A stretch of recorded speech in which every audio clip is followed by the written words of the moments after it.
తాకట్లో ఉన్న మీ బంగారాన్ని విడిపించి ఆ రోజు ఆన్లైన్ రేటుకి కొంటాం. Sharma gold company. కిషోర్ రాడు మాకేం తెలియదు అంటే లేదు ఉన్నాడు ఇలా ముందు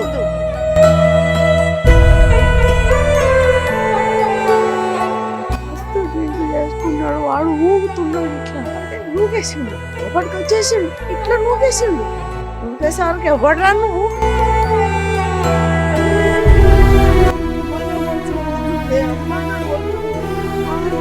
పోతుంది అని అమ్మ అన్న తప్ప వాడు కాలు పెట్టేసిండు ఛాతి మీద కాలు పెట్టబోయిండు సంపయాలు వచ్చిండు వాడు నన్ను.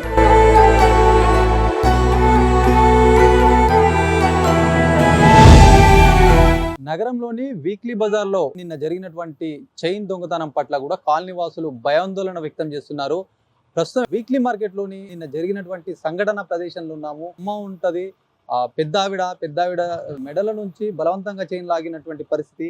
వాళ్ళ ఇల్లు చూడొచ్చు, ఇక్కడ మొత్తం కూడా ఆమె ఒంటరిగా ఉన్నటువంటి పరిస్థితి. అదే గమనించినటువంటి ఆ దుండగుడు ఆమె మెడల నుంచి చైన్ తీసుకెళ్ళడం చాలా దారుణంగా కాలనీ వాసులు అయితే ఆందోళన వ్యక్తం చేస్తున్నారు. మాట్లాడదాం, ఏం జరిగింది, ఎట్లాంటి సిచ్యువేషన్లో ఇది జరిగిందనే అంశం పైన అమ్మ ఉన్నారు, మాట్లాడదాం. అమ్మ, ఏం జరిగిందమ్మా? ఎన్ని గంటలకు వాళ్ళు వచ్చారమ్మా? 4 అయింది నాన్న.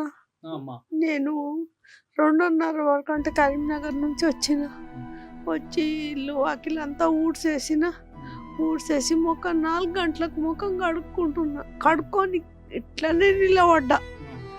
ఇక అటొక కాలు ఇటొక కాలు పెట్టిండు, బయట ఒక కాలు లోపల ఒక కాలు. కిషోర్ ఉన్నాడు, లోపల ఉన్నాడు. కిషోర్ అంటే ఎవరమ్మా? ఎవరో ఏమన్నా మాకేం గుర్తు, ఆ వ్యక్తులు ఎవరో మాకు తెలియదు. ఇక కిషోర్ ఉన్నాడు, లోపలికి పోయిండు. నువ్వు వీళ్ళు సాలేదా అని అంటే ఎవడరా నువ్వు? ఇంతే గట్టిగా మాట్లాడినా నాన్న. ఎవడరా నువ్వు? ఏ కిషోర్ రాడు మాకేం తెలియదు అంటే లేదు ఉన్నాడు ఇలా ముందు మస్తు డ్రింక్ చేసుకున్నాడు వాడు ఊగుతున్నాడు ఇట్లా. ఇక ఏం మాట్లాడొస్తుంది, నాకేం చేస్తుంది, పిలుస్తా ఏమంటావు అని ఆయనతో లోపలికి ఇట్లా నిలబడ్డ ముఖం ఇంకా పచ్చితనం కూడా పోలేదా ముఖంకు. ఇక వచ్చిండే ఇక పిలుస్తా లేదా ఉన్నాడు దాసపెట్టినావు లేవడరా నువ్వు. మా ఇంటికి ఈగ కూడా వాళ్ళలేదు నాన్న. 52 ఏళ్ళు అయిపోతుంది ఇదే ఇంట్లో అనే వరకు అంటే నూగేసిండు, లోపలికి వచ్చేసిండు. అప్పటికి నా బిడ్డకు ఫోన్ మాట్లాడుతున్నా, నా మన్మరాలతో మాట్లాడతా. అమ్మ ఫోన్ మాట్లాడిపోయి అమ్మ పిల్ల బెంగటి వెళ్తుంది అని ఫోన్ ఇంకా ఆన్ చేసి ఉంచిన నాన్న. ఆన్ చేసి ఉంచే వరకు అంటే ఆమె మాట్లాడితేనే ఉన్నది, లైన్ లో ఉన్నది అంటే వాళ్ళతో మరి మాట్లాడి ఇక వాడు లోపలికి వచ్చే వరకు అంటే ఆ ఫోన్ తీసిన ఆన్ ఉన్నది. ఆడ పక్కకు పడేసేసిన. నా పిల్లలన్న ఇంట్లో వీడు ఏం చేయొచ్చిండు అని ఆయన ఇట్లా నూకేసిండు. నూకేసే వరకు ఎవడరా నువ్వు అని అంటే ఎవడరా అని అంటున్నావు అని ఆయన నన్ను పడగొట్టేసిండు నాన్న. పడగొట్టేసే వరకు ఏం సుధరిస్తుంది. ఇక ఇట్లా పట్టిండు. ఇగో ఇవన్నీ కాట్లు, ఇగో ఇదంతా. ఇక అంత ఇది చేసే వరకు అంటే నేనన్నా నాకేం తెలియదు నాన్న. అమ్మ నీకు ఇట్లా పట్టే వరకు అంటే ఇక చైన్ మీద మన చేతి వచ్చేసింది. అమ్మ నా గొలుసు పోతుంది, అమ్మ నా గొలుసు పోతుంది, అమ్మ నా గొలుసు పోతుంది అని అమ్మ అన్న తప్ప వాడు దొంగ అని నాకు వెళ్ళలేదు నాన్న. ఏంటి అసలు తోయలేదు, మాట్లాడ కూడా నాకు పక్షినట్టు వరుతున్నాయి. ఎవరి బయటికి రాలేదు, మాట్లాడాలి. మళ్ళా పక్కకు అమ్మాయి వచ్చి నిలబడి తమాషా చూస్తుంది. ఇక అర్థం కాలేదు. ఇక ఆయనతో మళ్ళీ ఏం చేసిండు, మళ్ళీ ఒకసారి పడగొట్టేసిండు. పడగొట్టి కాలు మీద ఈ ఒకటే కాలు మీద కాలు పెట్టేసిండు. ఈడ కింద ఒకటి పెట్టిండు, మీద ఒకటి పెట్టిండు. ఇక నేను ఈ ఒక్క చేత్తోటే పోరాడినా నాన్న. నువ్వు ఎవడరా అమ్మ నా గొలుసు పోతుంది, అమ్మ నా గొలుసు. నా బిడ్డ ఇంకా బిడ్డనే ఉన్నది ఫోను. ఇక అనగా నీకేం చేసిండు, ఇక గుంజే వరకు ఇట్లా గుంజుకున్నా.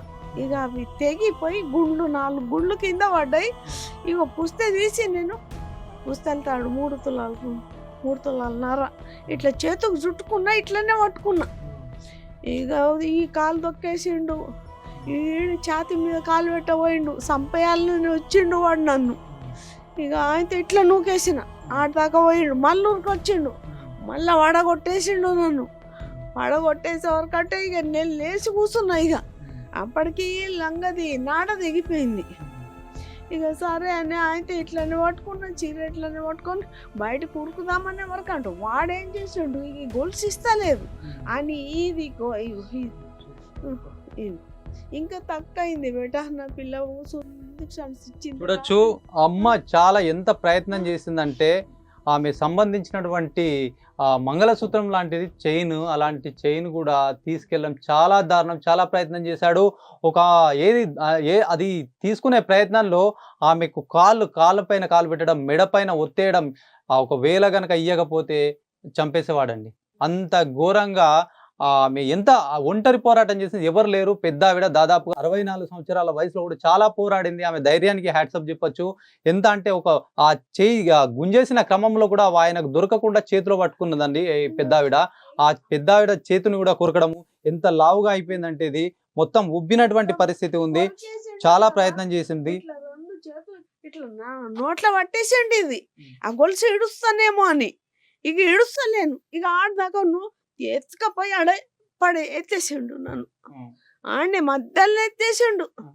ఇక అట్లయినా కూడా ఇది ఇక కొరికేసే వరకంటే ఈ రక్తం ఇట్లా కారుతూనే ఉంది రక్తం. ఇక అయినా కూడా ఇట్లా చీర పట్టుకొని ఇక ఉరికిన, గుంజుకున్నాడు అది. ఇక రక్తం గారంగా ఎవరికైనా పెయిన్ రాదా, ఇక ఉరికినామని నా గొలుసు పోతుంది అని. ఇక గోదవరినా కూడా ఎవరేం సమాధానం ఇవ్వలేదు నాకు.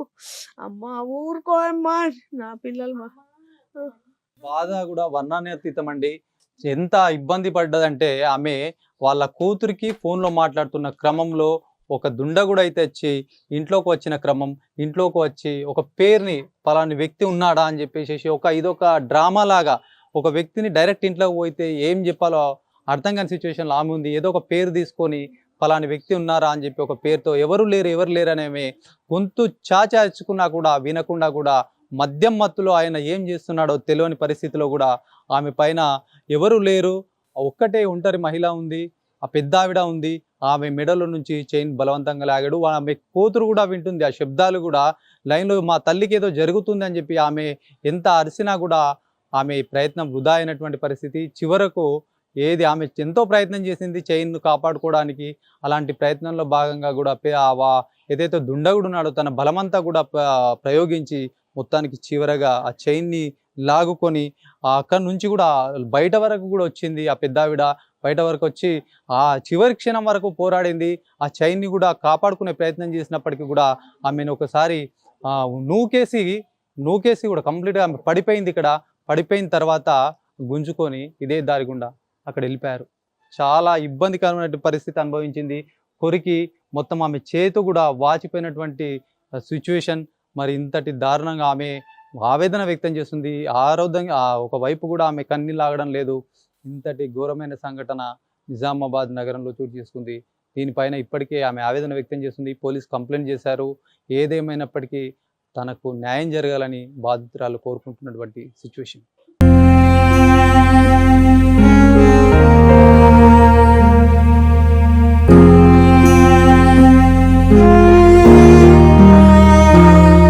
నిన్న సాయంత్రము సన్ఫ్లవర్ స్కూల్ దగ్గర వీక్లీ మార్కెట్ బొబ్బిలి వీధి గల్లీలో ఒక వ్యక్తి బైక్ దొంగ ఉన్నట్టుడు 2-3 బైకులో తాళం తీసిండు. ఆయన చేతిలో తాళం ఉన్నది. అదే గల్లీలో తిరుగుతుండు. ఒక 10 నిమిషాలు తిరిగిండు. ఎవరు ఆయనకు అబ్జర్వ్ చేయలేదు. ఒక ముసలామె ఇంట్లో ఉంటుంది. ఇంట్లో ఉంటే ఈ ముసలామె ఒంటరిగా ఉన్నదని చెప్పేసి అనుమానం వచ్చిందని చూసిండు. ఒంటరిగా ఉన్నది, మెడల గొలుసు ఉన్నది అని చెప్పేసి చక్కగా ఇంట్లోకి పోయి మెడలకి వెళ్ళి గొలుసు తెంపుకుంటాడు. ఆమె అరిసిన పక్కింటోళ్ళు కూడా పట్టించుకుంటలేరు. ఆ ముసలామె చెప్తుంది, పెద్ద మనిషి విజయమ్మ. ఆ పక్కింటోళ్ళు కూడా ఎవరు రాలేదు. గొలుసు గుంజుకొని చేతిలోకి వచ్చినాక ఆమె ఏం చేస్తుంది, గొలుసు ఆమె చేతిలో తీసుకొని పెనుకులాడుతుంది. అతను దొంగ అనుమానితుడు ఏమైంది అంటే చెయ్యిని కొరికి గొలుసు లాక్కొని పారిపోయాడు. పారిపోయేటప్పుడు ఒక ఆమె వచ్చి చూస్తుంది. అసలు ఆమెకి ఏం అర్థమైతే లేదు, ఏం జరుగుతుంది అనేది ఏం అర్థం కాక పారిపోయిండు. అది పోయినాక అయ్యో దొంగ అని చెప్పేసాను. దయచేసి ఇట్లా ఉంటే ఏదైనా పక్క ఇంట్లో సప్పుడైతే ఏదైనా ఆవాజ్ వస్తే అబ్జర్వ్ చేయండి. అబ్జర్వ్ చేసి 100 డయల్ చేయండి. ఇమీడియట్లీ పోలీస్ వస్తుంది, సహాయం చేస్తుంది. అది అప్పటికే లేట్ అయిపోయింది. మేము 4:10 నిమిషాలకు జరిగింది, మాకు 4:35 నిమిషాలకు 100 కాల్ వచ్చింది. మేము అక్కడికి పోయి ప్లేస్ చూసేసరికి లేట్ అవుతుంది. అదే తొందరగా 100 డయల్ చేస్తే మేము పోలీసు ఇమీడియట్లీ వస్తాము. దయచేసి ఎవరైనా ఏదన్నా గడబడైతే 100 కాల్ చేయండి. దాదాపు 3.5 తులాల బంగారం పోయింది ఆమె. ఒక్కడే ఉన్నాడు అతను, అంటే సైగ చేస్తున్నాడు, ఉన్నాడా లేదని, కానీ సీసీ ఫుటేజ్ ఆధారంగా మాత్రము అతను ఒక్కడే వచ్చిండు. అదే గల్లీలో పక్క గల్లీలోకి వెళ్ళి పారిపోయిండు. అది స్పెషల్గా టీం కూడా తయారు చేశారు మా ఆఫీసర్లు. దాని అన్వేషణలో ఉన్నారు. త్వరలో పట్టుకుంటాము, ఐడెంటిఫై చేస్తారు మా ఆఫీసర్. కంప్లైంట్ వచ్చేసి 7 గంటలకు చేశారు కంప్లైంట్. లేట్ అయింది. అతను కూతురేమో హైదరాబాద్లో ఉంటుంది, ఇంకొక కూతురేమో కరీంనగర్లో ఉంటుంది. వాళ్ళు అచ్చట రావడానికి లేట్ అవుతుంది కనుక నాగారంలో ఉన్న టెంట్ హౌస్ నవీన్ అతనికి అంటే దగ్గరి బంధువు కనుక అతను వచ్చి కంప్లైంట్ ఇచ్చిండు. దాని మీద కేసు నమోదు చేసి విచారిస్తున్నాం.